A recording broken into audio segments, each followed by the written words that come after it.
¿Qué misterios esconden aún las desoladas zonas árticas? ¿Qué hay detrás de esa barrera de hielo que tantos exploradores han tratado de cruzar, aún a costa de su propia vida? Griegos, hindúes y parsis hablan en sus mitos y leyendas sobre un continente hiperbóreo donde se encuentra la isla sagrada e inaccesible, sobreviviente de antiguos cataclismos, tierra de la felicidad, tierra de los dioses y tierra de los mortales inmortales. Hablar de esto puede parecer locura, pero no lo parecerá tanto que puedan existir allí o en otra parte personajes extraños, muy extraños. Un Matusalén ártico, por Elena Petrovna Blavatsky. El antiguo castillo de un rico propietario en Finlandia estaba lleno de gente en aquella fría noche de Navidad. Gente reunida por el amor, junto al fuego del clásico hogar. Recuerdos de la santa tradición hospitalaria de sus nobles antepasados, por la que se conservaban aún vivas las costumbres rusas de la Edad Media llevadas de las orillas del Neva por los últimos dueños. No faltaban en aquella noche, consagrada por los siglos, ni el árbol de Navidad, ni los demás preparativos de fiesta. El castillo estaba lleno de tesoros arcaicos, los ceñudos retratos de los antecesores en viejos marcos, toda clase de armas de caballeros en las panoplias y antiguos vestuarios en los armarios. Extenso, misterioso, el tal castillo, como todos los edificios de su clase.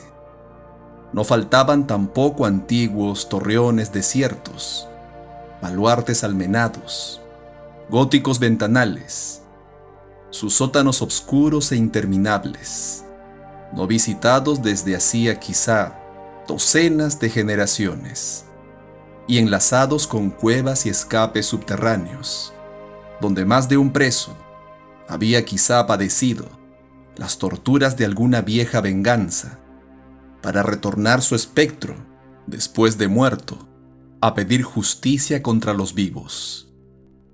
En fin, el tal castillo-palacio era un resto imponente de un pasado feudal, el más apto para la reproducción de toda clase de horrores románticos. Sin embargo, semejante marco de antiguos horrores no va a jugar papel alguno en esta, mi verídica narración. El héroe principal de esta narración es, por el contrario, un hombre común, a quien llamaremos Erklar, o mejor, el doctor Erklar, profesor de medicina, alemán por línea paterna y completamente ruso por su educación, como por su madre. El doctor Erklar era un consumado viajero, por haber acompañado en todas sus empresas a uno de los más famosos exploradores en sus viajes alrededor del mundo. Uno y otro, el doctor y el explorador, habían tenido varias ocasiones de ver cara a cara a la muerte y desafiarla intrépidos, a veces bajo las nieves polares, a veces bajo los tórridos calores del trópico. Entre el cúmulo de sus tan numerosos como emocionantes recuerdos, el doctor parecía mostrar una no disimulada preferencia entusiasta hacia sus inviernos pasados en Groenlandia y Nueva Zembla, más que hacia aquellos otros, por ejemplo de Australia, donde, entre otras peripecias graves, estuvieron a punto de morir de sed, él y los suyos, durante una travesía de 14 horas sin sombra ni agua. Sí, solía decir el doctor en medio de sus pintorescas y vivas narraciones, lo he experimentado todo, excepto eso que, en su ignorancia, llaman lo sobrenatural las gentes supersticiosas. Sin embargo, añadió con trémula y baja voz, hay en mi ya larga vida un suceso sumamente extraordinario.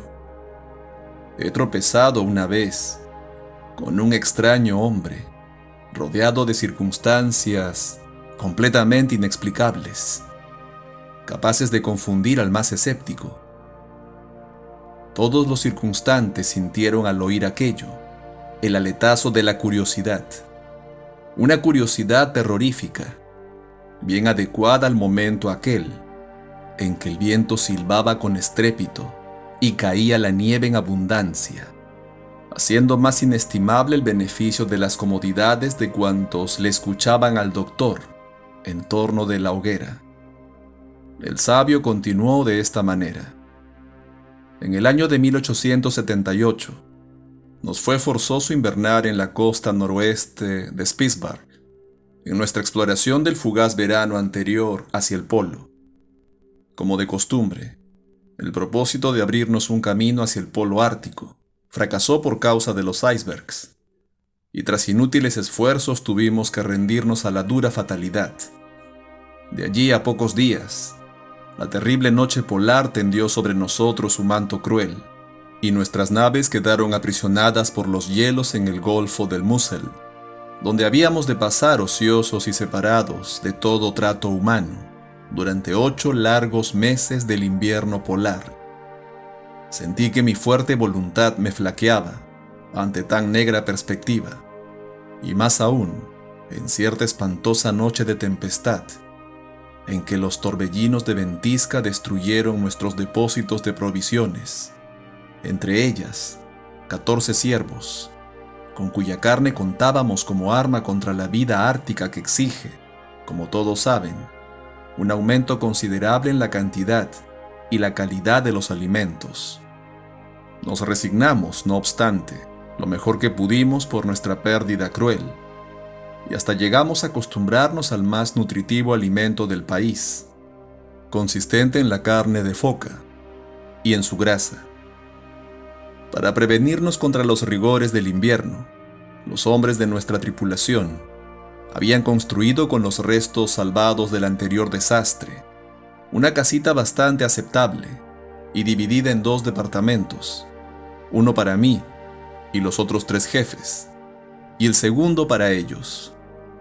Agotando, además, todas nuestras previsiones meteorológicas y magnéticas, añadimos al edificio un tercer cuerpo o establo protector para los escasos ciervos que se habían salvado de la catástrofe. Se iniciaron al punto la inacabable serie de monótonos días y noches, que eran una eterna noche sin aurora ni crepúsculo.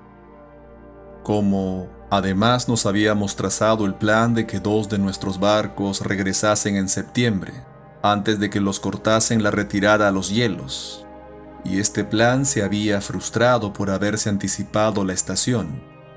La tripulación era el triple o el cuádruple de la calculada para el invierno y para los elementos con que contábamos para afrontarla. Así que no solo teníamos que economizar las provisiones, sino también el combustible y la luz. Las lámparas se encendían solo para objetos de urgencia o científicos. Teníamos que contentarnos, pues, con solo la luz que quisiese darnos la providencia en aquella noche sin día. Es a saber, la luz de la luna y la de las auroras boreales. Pero, ¿cómo describir la gloria de aquellos incomparables fenómenos celestes? ¿Cómo ponderar las cambiantes luces y colores de sus irradiaciones tan fantásticas como gigantescas de variedad infinita? En cuanto a las noches de luna de noviembre, eran sencillamente maravillosas, con los siempre cambiantes espectáculos de sus rayos entre hielos y nieve. El encanto de tales momentos no se apartará jamás de mi imaginación. Una de estas últimas noches, o mejor dicho, un día de estos, acaso, pues, que desde fines de noviembre hasta mediados de febrero no tuvimos crepúsculo alguno, que nos permitiese establecer diferencia entre la noche y el día. Acertamos a distinguir entre las irisaciones de la luna una especie de mancha oscura que se movía hacia nosotros, remedando más que a un rebaño, que por fuerza tenía que ser blanco en aquellas latitudes, a un grupo compacto de hombres trotando hacia el lugar donde nos hallábamos, sobre la planicie nevada. ¿Qué seres humanos podían, sin embargo, ser aquellos? Sí, era ya indudable, aunque nos resistiésemos a dar crédito a nuestros ojos, un pelotón como de 50 hombres. Se aproximaba rápidamente a nuestra vivienda. Eran 50 cazadores de focas, guiados por Matilin, el más famoso veterano de tales empresas peligrosas, y que, como nosotros, habían sido cortados por los hielos en su retirada. Los hicimos entrar, atendiéndolos y obsequiándolos lo mejor que pudimos. Después interrogamos a Matilin. ¿Cómo supieron que estábamos aquí? Nos lo dijo y nos enseñó el camino hasta su albergue el viejo Johann, contestaron varios, señalando a uno de sus compañeros, un anciano venerable con el cabello más blanco que la misma nieve.